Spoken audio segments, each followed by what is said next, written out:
Similarly స్వయం ఉపాధిని ప్రోత్సహిస్తూ మత్స్యకార భరోసా ఇప్పుడు ఇస్తా అన్నట్టుగా కొనసాగుతుంది. ఇప్పటిదాకా మత్స్యకారులకు 50,000 ఇచ్చాం. ఈ 58 నెలల కాలంలో, వచ్చే 58 నెలల కాలంలో కూడా మరో 50,000 ఇస్తూ దాన్ని 1,00,000 దాకా తీసుకొని పోతాం. వాహన మిత్ర కింద సొంత ఆటో, సొంత టాక్సీ నడుపుకుంటా ఉన్న వాళ్లకు ఈ 58 నెలల కాలంలో ఇప్పటిదాకా 50,000 ఇచ్చాం. దీన్ని ఈ నెక్స్ట్ వచ్చే 5 ఏళ్ల కాలంలో కూడా మరో 50,000 ఇస్తూ దాన్ని 1,00,000 వరకు తీసుకొని పోతాం. దీనివల్ల మత్స్యకార భరోసా వల్ల దాదాపుగా 2,43,000 మందికి మత్స్యకారులకు కుటుంబాలకు మంచి జరిగిస్తూ 538 కోట్ల రూపాయలు ఇవ్వడం జరిగింది. సిమిలర్గా ఈ వాహన మిత్ర కార్యక్రమం ద్వారా 5 ఏళ్లలో 2,76,000 మందికి మంచి జరిగిస్తూ 1,300 కోట్ల రూపాయలు వాళ్ళకి ఇవ్వడం జరిగింది. ఇదొకటే కాకుండా ఈ ఆటో, టాక్సీ, స్వయం ఉపాధి రంగంను ప్రోత్సహిస్తూ సొంత టిప్పరు, సొంత లారీ నడిపే వారికి కూడా ఈ పథకాన్ని విస్తరింపజేస్తా ఉన్నాం. Not only auto, not only taxi, not only ఈ మ్యాక్సీ క్యాబ్, బట్ సొంత టిప్పర్లు, సొంత లారీ డ్రైవర్లు, సొంత లారీలు నడిపే వాళ్ళకు కూడా, డ్రైవర్లకు కూడా ఇది వర్తింపజేస్తా ఉన్నాం. అంతేకాకుండా auto, maxi cab, taxi, tipper, lorry డ్రైవర్లు ప్రమాదవశాత్తు మరణిస్తే వాళ్ళందరినీ కూడా రిజిస్ట్రేషన్ చేసి ఐడి కార్డులు ఇచ్చి వాళ్ళ కోసం బీమా కింద 10 లక్షల రూపాయల దాకా ప్రమాదవశాత్తు వాళ్ళు మరణిస్తే అది కూడా తీసుకొచ్చే కార్యక్రమం చేస్తా ఉన్నాం.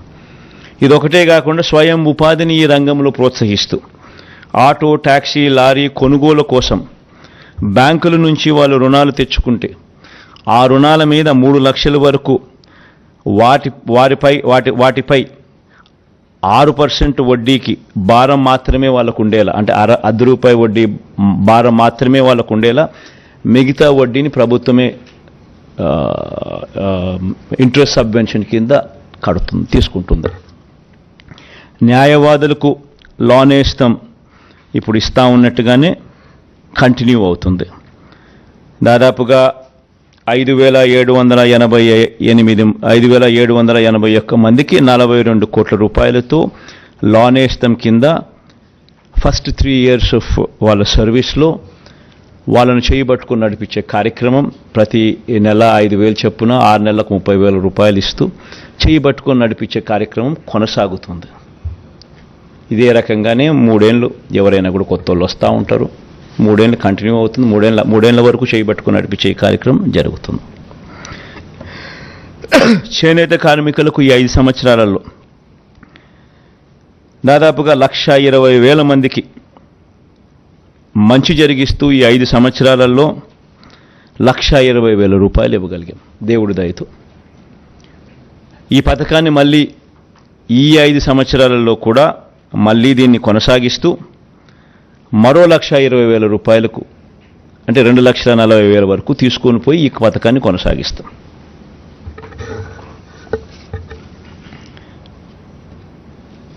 మేనిఫెస్టోలో చెప్పకపోయినా ఈ చేనేత కార్మికులకు ఆప్కోకు గత ప్రభుత్వ బకాయిలు 103 కోట్లతో సహా 468 కోట్ల రూపాయలు ఇప్పటికే చెల్లించాం. పద్మశాలీలకు ప్రత్యేక కార్పొరేషన్ ఏర్పాటు కూడా ఇప్పటికే చేశాం. ఇవన్నీ కూడా కొనసాగుతాయి.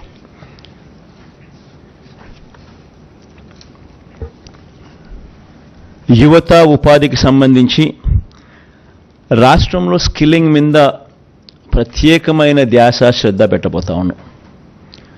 ప్రతి నియోజకవర్గం ఒక యూనిట్ కింద తీసుకుని అక్కడ ఒక స్కిల్ హబ్ నెలకొల్పుతాం. ఆ skill hub will be an integration of ITI, diploma, polytechnic, ITI and dropouts ముగ్గురును కలిపి ఒకే ప్లాట్ఫామ్లోకి తీసుకొని వచ్చి ఒక స్కిల్ హబ్ కింద దాన్ని తయారు చేసి దానివల్ల వర్క్ ఎఫిషియన్సీ పెరుగుతుంది, వర్క్షాప్స్ ఎఫిషియన్సీ పెరుగుతుంది, టీచర్ల ఎఫిషియన్సీ పెరుగుతుంది, స్టాఫ్ ఎఫిషియన్సీ పెరుగుతుంది, లార్జర్ ఫుట్ ఫాల్స్ ఉంటాయి. ఇవన్నీ కొన్ని అడ్వాంటేజెస్ చాలా ఉన్నాయి. సో వీటికి సంబంధించిన అడుగులు ముందుకు వేస్తూ రాష్ట్రంలో 175 స్కిల్ హబ్స్, డిస్ట్రిక్ట్ హెడ్ క్వార్టర్స్లో 26 స్కిల్ డెవలప్మెంట్ కాలేజీలు, ఒక స్కిల్ యూనివర్సిటీ కూడా తిరుపతిలో పెట్టే కార్యక్రమం కూడా చేస్తాం. ఎందుకంటే ఈ యూనివర్సిటీ డైనమిక్గా కోర్సెస్ ఇవాల్వ్ చేస్తుంది, ఇండస్ట్రీని దీంట్లో భాగస్వామ్యం చేస్తుంది. భాగస్వామ్యాలు చేసి ఇండస్ట్రీని కలుపుకుంటూ వారి రిక్వైర్మెంట్స్ను దీంట్లోకి తీసుకొస్తూ డైనమిక్గా కోర్సులను వీళ్ళందరికీ కూడా ఇంపార్ట్ చేస్తుంది. ఈ స్కిల్ కాలేజెస్లో నెలకొల్పడమే కాకుండా ఇక్కడ సీటు తెచ్చుకొని ఇక్కడ ఎవరికైతే మనం ట్రైనింగ్ ఇస్తామో వీళ్ళకు పెయిడ్ ఇంటర్న్షిప్ కూడా ఇవ్వడం జరుగుతుంది. పిల్లలకు కూడా నెలకు 2,500 రూపాయలు అబ్బాయిలకు, 3,000 రూపాయల దాకా అమ్మాయిలకు ఇక్కడ ఈ స్కిల్ హబ్స్ కానీ, స్కిల్ డెవలప్మెంట్ కాలేజీలు కానీ, ఈ స్కిల్ యూనివర్సిటీ ఇంటిగ్రేట్ చేసి ఇక్కడ ఈ ప్లేసెస్లో స్కిల్ని ఇంపార్ట్ చేసే కార్యక్రమం గొప్పగా అడుగులు పడతాయి. ఇంకా మేజర్ పాయింట్స్ మాత్రమే నేను చెప్తున్నాను, ఇంకా చాలా డీటెయిల్డ్గా ఉంది. ఇదన్నీ కూడా వెబ్సైట్ లేకపోతే ఇంకా డీటెయిల్గా కూడా చదవచ్చు. విద్యారంగంలో వచ్చే 5 ఏళ్ళు అమ్మఒడి, విద్యా దీవెన, వసతి దీవెన, విదేశీ విద్యా దీవెన ఇవన్నీ కొనసాగుతాయి.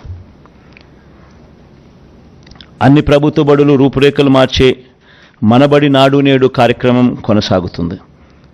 అన్ని సంక్షేమ హాస్టళ్లు, అంగన్వాడీలు, గవర్నమెంట్ డిగ్రీ కాలేజీలు కూడా ఈ నాడు నేడు కార్యక్రమంలో భాగం చేస్తాం. 2025 నుంచి 1వ తరగతికి ఐబీ విద్యా విధానం, ఇలా ప్రతి ఏడాది ఒక క్లాస్ రూమ్ పెంచుకుంటూ 2035 నాటికి 10వ తరగతి విద్యార్థులకు ఐబీ రాష్ట్ర బోర్డులో జాయింట్ సర్టిఫికేషన్ కూడా ఇవ్వడం జరుగుతుంది. ఇప్పుడు కంటిన్యూ చేస్తూ ఉన్నట్టుగా టోఫుల్ క్లాసెస్ కూడా 3వ తరగతి నుంచి పిల్లలకు కంటిన్యూ అవుతాయి. 8వ తరగతి పిల్లలకు ప్రతి ఏటా ట్యాబులు ఇచ్చే కార్యక్రమం కూడా కొనసాగుతుంది. 18 యూనివర్సిటీల్లో కోర్టు కేసుల్లో పెండింగ్లో ఉన్న 3,295 అధ్యాపకుల పోస్టుల భర్తీ చేసే ప్రక్రియ కోర్టు కేసులను అధిగమించి మొదలెట్టాం. ఇప్పటికే దీన్ని త్వరితగతిన పూర్తి కూడా చేస్తాం. ఆల్రెడీ జరుగుతూ ఉన్నాయి, పూర్తి కూడా చేస్తాం. డిజిటల్ ఎడ్యుకేషన్లో విద్యారంగాన్ని మరింత బలోపేతం కూడా చేస్తూ అడుగులు వేస్తాం. వ్యవసాయం గురించి ఇంతకు ముందే చెప్పాం, ముఖ్యమైన పాయింట్లు ఆల్రెడీ చెప్పడం జరిగింది.